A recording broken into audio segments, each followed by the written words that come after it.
how has being a Greek scholar, okay, given that yes, not everybody will become a Greek scholar or a Hebrew scholar or any of the other classical languages, but how has being a Greek scholar helped you in your walk with God, in your search for knowledge about the things of God? How has it helped you, and do you think, would you encourage anyone to go down that path? You know, can I say first of all, the Holy Spirit, if you get saved, if you get saved and you don't have a thirst to know more about what's in that book and what it means, something has not quite happened the way it should. Okay. Everyone I know who gets saved can hardly wait to read the whole thing, and then when they've read it once, they want to read it again, and every time they read it, then they want to get a commentary, because this is confusing. I don't understand it very well yet. So I think it's the Lord Himself who, through the Holy Spirit, who teaches us truth, draws us into deeper truth, and so on. Now, there gets to be a point where you get the various commentaries or books that people buy on a subject, and you know what happens? They don't agree. And you're sitting there going, why is he saying this? And I mean, aren't these both these fellows theologians, and aren't they both well trained in their discipline and so on? Why are they disagreeing?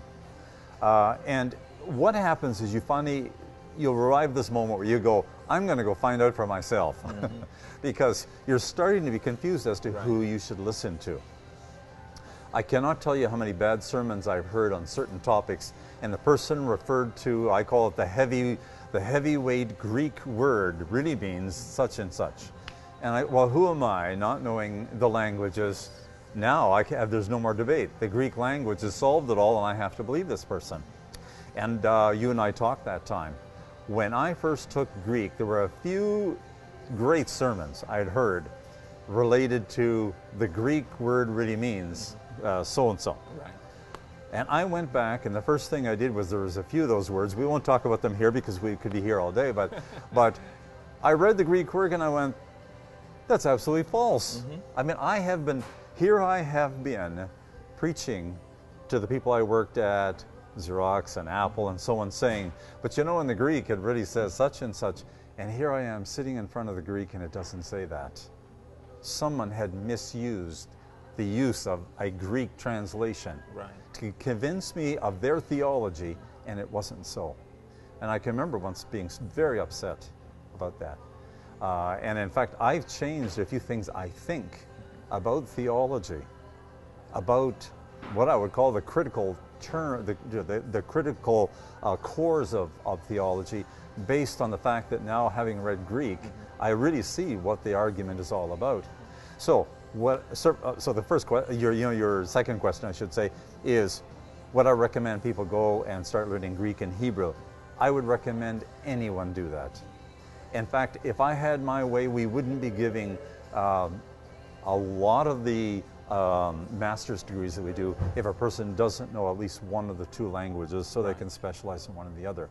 Now, does that mean that they can't read a really good commentary that takes some of that discussion away, or supplants it with someone else's teaching where they explain it? And the answer is yes, you can do that. But there's something about reading it for yourself in the Greek. No one can fool me anymore about the meaning of agape versus phileo or whatever. They can't, because I've read it. I know where it is. And a lot of bad theology that I have has been worked out because I knew the Greek, and I would go check it out myself. I think it's empowering. Yes. And I think the other part of it has made me a better scholar. So bad scholarship now, I can pick it out right away. I also can pick out bad sermons, which sometimes makes my pastor a little bit nervous, but nevertheless.